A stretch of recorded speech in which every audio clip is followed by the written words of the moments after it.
الحمد لله العظيم والصلاة والسلام على من اختص بالخلق العظيم وعلى آله وأصحابه أجمعين. أما بعد فأعوذ بالله من الشيطان الرجيم. بسم الله الرحمن الرحيم. فقد لبثت فيكم عمرا من قبله أفلا تعقلون. صدق الله العظيم وصدق رسوله النبي الكريم الأمين. إن الله وملائكته يصلون على النبي يا أيها الذين آمنوا صلوا عليه وسلموا تسليما. صلاة والسلام عليك يا سيدي يا رسول الله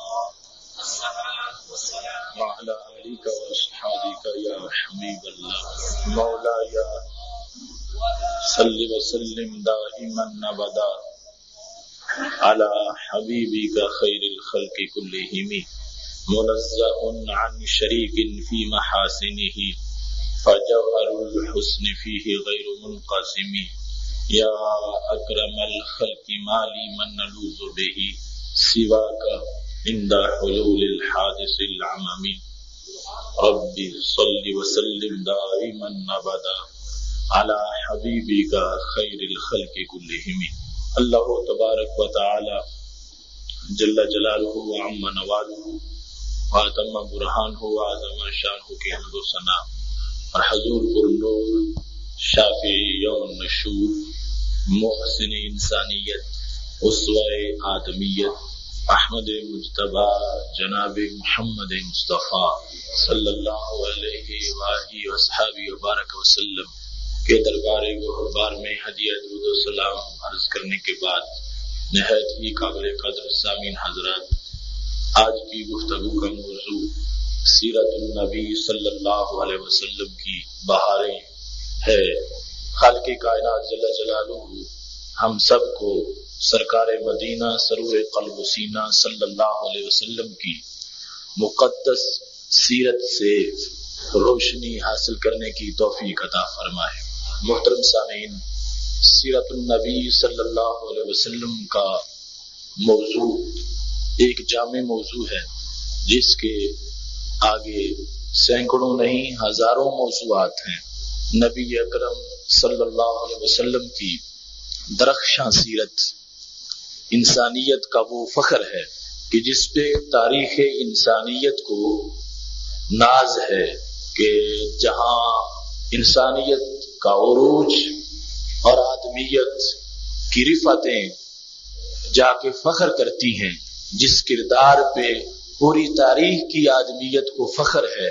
وہ کردار اور وہ سیرت اور وہ اسوہ اور وہ طریقہ میرے اور آپ کے آقا حضرت محمد مصطفیٰ صلی اللہ علیہ وسلم کا ہے۔ یہی وجہ تھی کہ جس وقت آپ صلی اللہ علیہ وسلم نے عرب کے کفر و شرک کے ماحول کے اندر اللہ کی توحید کا اور اپنی رسالت کا اعلان کیا تو اسے ایک عجیب دعوت اور عجیب پیغام سمجھا جا رہا تھا۔ اس کی مخالفت تو ایک طرف، اس کی معقولیت اور اس کی زاویے، اس کے پہلو اور اس کی مختلف جہتیں، ان کا اس ماحول کے ضدی اور ہٹ دھرم لوگ اور ان کی عقلیں انکار کر رہی تھیں کہ جس ماحول میں 360 بتوں کو سجدہ کیا جاتا ہو، ہر گھر میں ہر گلی محلے میں علیحدہ خدا بنا کے رکھا گیا ہو، اس میں ایک خدا کی توحید کا سبق دینا اور جس میں اپنے قبیلے کے فرد کی بات کو حتمی حیثیت قرار دی جائے، اس میں اللہ کے ایک نائب کی بات کا پیغام اور اسے حتمی فیصلہ سمجھنا، یہ بظاہر ان لوگوں کے لیے ایک عجیب بات تھی اور ان کے لیے اس کو سمجھنا مشکل تھا۔ جس وقت سید عالم نور مجسم شفیع معظم صلی اللہ علیہ وسلم نے ان کے سامنے یہ اعلان کیا کہ خدا ایک ہے، الہ صرف ایک ہے اور میں اس کا نائب ہوں، میں اس کا رسول ہوں، اور اس کی طرف سے دنیا میں بھیجا گیا ہوں، میں اسی کے پیغام اور اس کے احکام تم تک پہنچانا چاہتا ہوں اور اسی کی تبلیغ کرنا چاہتا ہوں۔ اگر تم میری بتائی ہوئی باتوں پہ عمل کرو گے تو میرا خدا تم پہ راضی ہو جائے گا اور تمہیں اپنے قرب میں جگہ عطا فرمائے گا۔ جس وقت یہ پیغام سید عالم نور مجسم شفیع معظم صلی اللہ علیہ وسلم نے ان لوگوں کے سامنے رکھا تو انہوں نے دلیل اور برہان کا مطالبہ کیا۔ ایک دلیل اور برہان تو خود سید عالم صلی اللہ علیہ وسلم کا پیکر ان کے سامنے ایک کھلی کتاب کی صورت میں تھا۔ دوسری اہم دلیل جو نبی اکرم صلی اللہ علیہ وسلم نے ان کے سامنے رکھی اور قرآن مجید برہان رشید نے اس کی حکایت کی، وہ سید عالم صلی اللہ علیہ وسلم کی مقدس سیرت تھی۔ جب ان لوگوں نے یہ پوچھا آپ اللہ کے رسول ہیں تو اس کی دلیل کیا ہے، اور خدا ایک ہے تو اس کی دلیل کیا ہے، آپ دین اسلام کی بات کرتے ہیں، اس اسلام کے حق ہونے کی دلیل کیا ہے، آپ باس بعد الموت کا عقیدہ ہمیں دے رہے ہیں، اس عقیدے پر آپ کے پاس دلیل کیا ہے، آپ ہمارے سامنے فرشتوں، رسولوں اور پہلی کتابوں پر ایمان کی بات کرتے ہیں، اس پر آپ کے پاس دلیل کیا ہے۔ جس وقت ان کا ذہن دلیل کی تلاش میں تھا اور نبی اکرم نور مجسم شفیع معظم صلی اللہ علیہ وسلم کو ماننے کے لیے وہ ایک دلیل کا تقاضا کر رہے تھے، تو سید عالم صلی اللہ علیہ وسلم نے فرمایا فقد لبثت فیکم عمرا من قبلہ افلا تعقلون۔ اے مکہ شریف کے لوگوں، میں کہیں آج باہر سے آ کے تمہارے سامنے رسول ہونے کا اعلان نہیں کر رہا، میں نے زندگی کے 40 سال تم میں بسر کیے ہیں، میں باہر سے آنے والا نہیں ہوں۔ میرے میلاد کے بعد میرے ایام طفولیت، میرا ابھرتا شباب اور میری 40 سالہ کتاب زندگی تمہارے سامنے ہے۔ تم مجھ سے پوچھتے ہو کہ میرے رسول ہونے کی دلیل کیا ہے، فرمایا میری 40 سالہ زندگی میرے رسول ہونے کی دلیل ہے، اور میری 40 سالہ زندگی میرے خدا ہونے کی ایک ہونے کی دلیل ہے، میرے الہ کے ایک ہونے کی دلیل ہے، میرے رب کی توحید کی دلیل ہے۔ میری 40 سالہ زندگی تم دیکھ لو، اس زندگی کا ہر سال دیکھو، اس زندگی کے ہر سال کا ہر مہینہ دیکھو، ہر مہینے کا ہر ہفتہ بھی دیکھ لو، ہر ہفتے کا ہر دن دیکھ لو، ہر دن کا ہر گھنٹہ دیکھ لو، اور ہر گھنٹے کا ہر منٹ دیکھ لو۔ میری 40 سالہ زندگی کے بارے میں تمہارا اپنا یہ فیصلہ ہے کہ میں نے اس 40 سالہ زندگی کے ایک منٹ میں بھی آج تک جھوٹ نہیں بولا۔ اگر 40 سالہ زندگی میری صداقتوں سے بھری ہوئی ہے اور خود تم اس کو تسلیم کرتے ہو، تو پھر یہی زندگی میری اس بات کی بھی دلیل ہے کہ میں اللہ کا سچا رسول ہوں۔ اگر 40 سال کے گرم و سرد ماحول کے اندر، مختلف واقعات کے اندر اور اس زندگی کے نشیب و فراز کے اندر، مختلف قسم کے زمانوں کے اندر، جنگ اور امن کے حالات کے اندر، مختلف محافل کے اندر، مختلف مواسم اور مختلف مواقع پر تم نے مجھے دیکھا ہے، تم میرے ساتھ رہے ہو، کبھی بھی تمہارے عقیدے کے مطابق بھی، تمہاری اپنی گواہی کے مطابق بھی میری زبان سے جھوٹ نہیں نکلا۔ اگر آج تک پہلے سے جھوٹ نہیں نکلا تو آج بھی جھوٹ نہیں نکل رہا۔ میں جو کہتا ہوں کہ خدا ایک ہے اور میں اس کا سچا رسول ہوں، اس زبان سے کہہ رہا ہوں جس زبان کی 40 سالہ صداقت پر تم خود گواہی دیتے ہو۔ نبی اکرم نور مجسم شفیع معظم صلی اللہ علیہ وسلم کی معطر سیرت اور منور سیرت، یہ سب سے بڑی برہان تھی ان لوگوں کے سامنے جو خالق کائنات کی توحید میں شک کر رہے تھے اور نبی اکرم صلی اللہ علیہ وسلم کی رسالت میں شک کر رہے تھے۔ فرمایا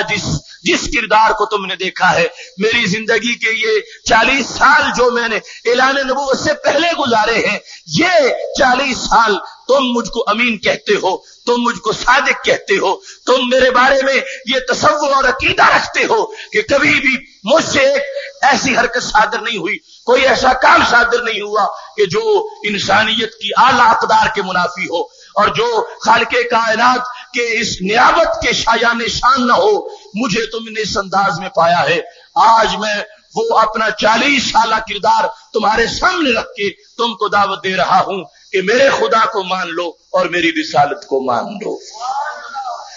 نبی اکرم نور مجسم شفیع معظم صلی اللہ علیہ وسلم کا یہ اعلان اتنا آپ کے زبان کے مٹھاس کے ساتھ تھا اور اس قدر اطمینان اور آپ کے اس قدر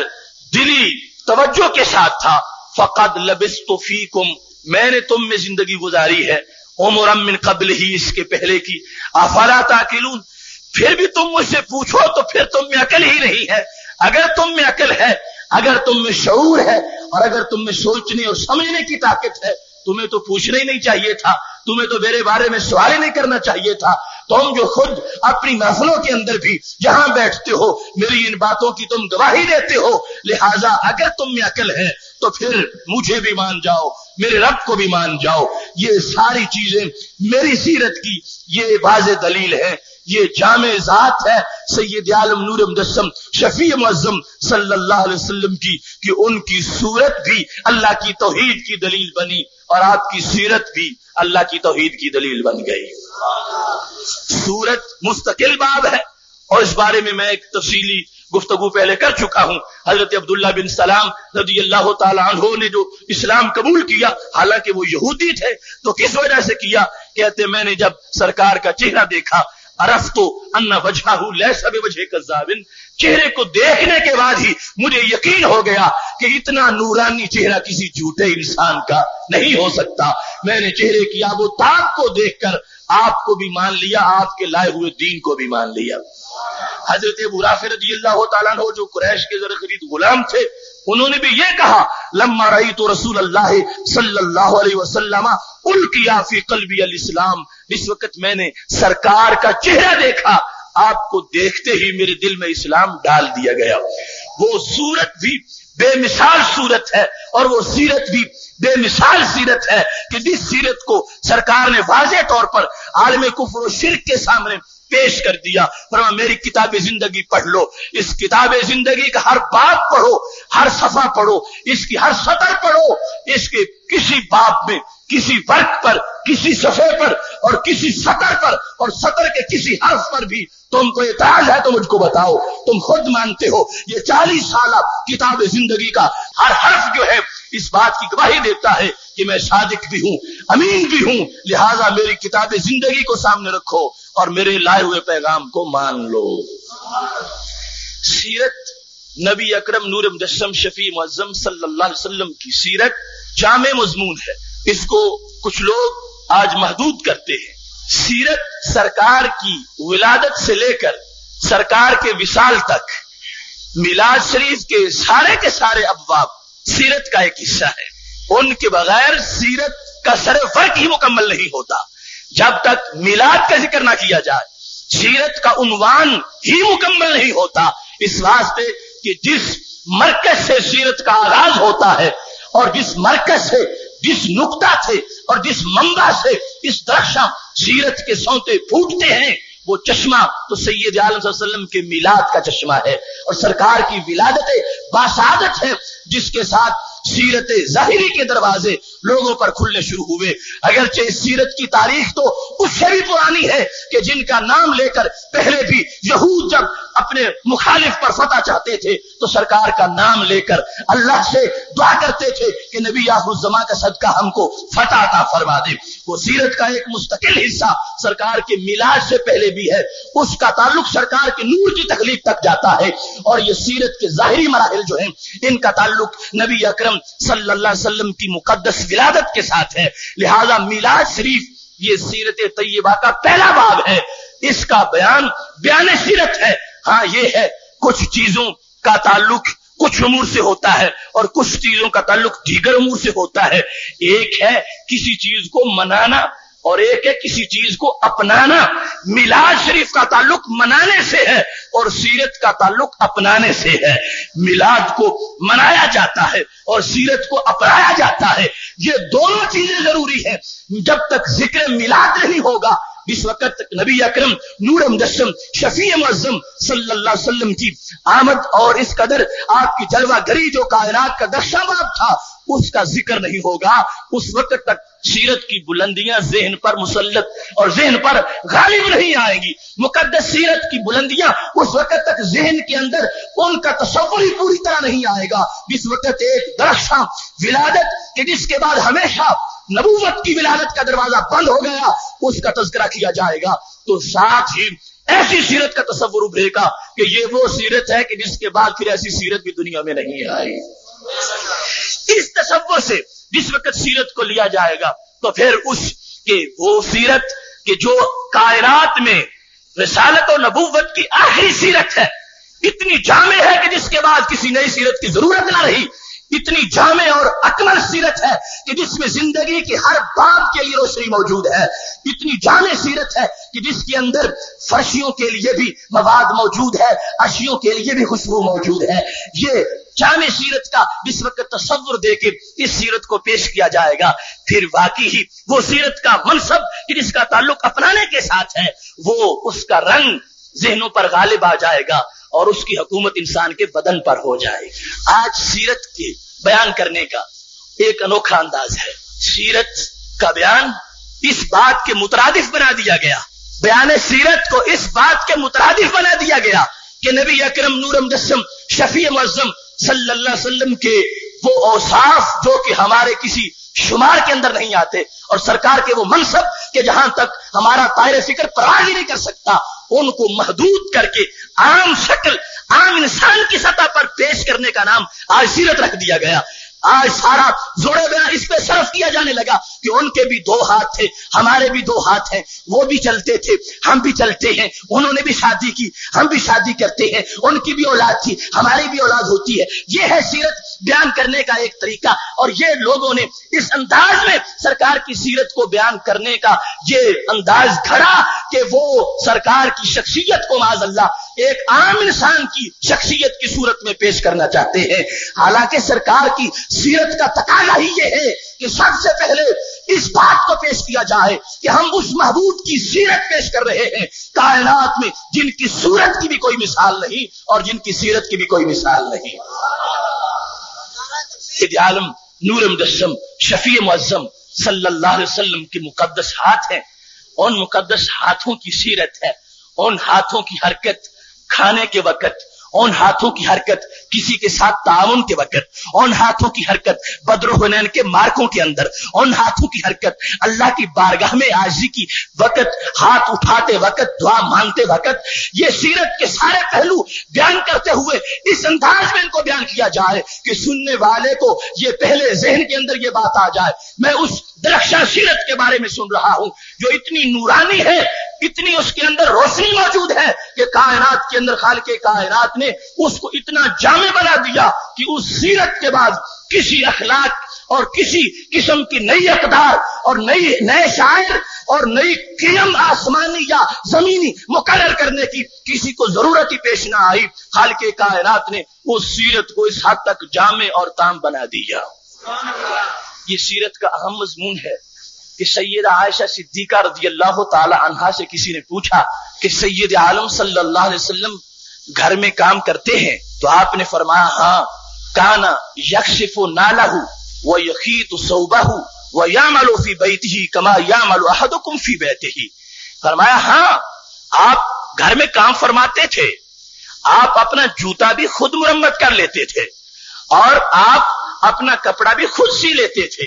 اور آپ اپنے گھر میں یوں کام فرماتے تھے جس طرح تم میں سے کوئی اپنے گھر کے اندر کام کرتا ہے۔ آپ کی سیرت کا یہ زاویہ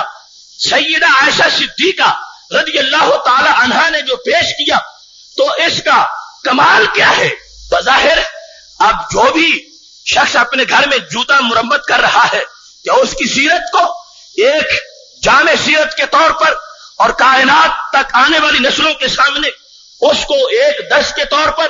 پیش کرنے کی ضرورت ہے؟ جب ہر آدمی ہی یہ کام کر رہا ہے تو اس کی خبر دینے کی کیا ضرورت ہے؟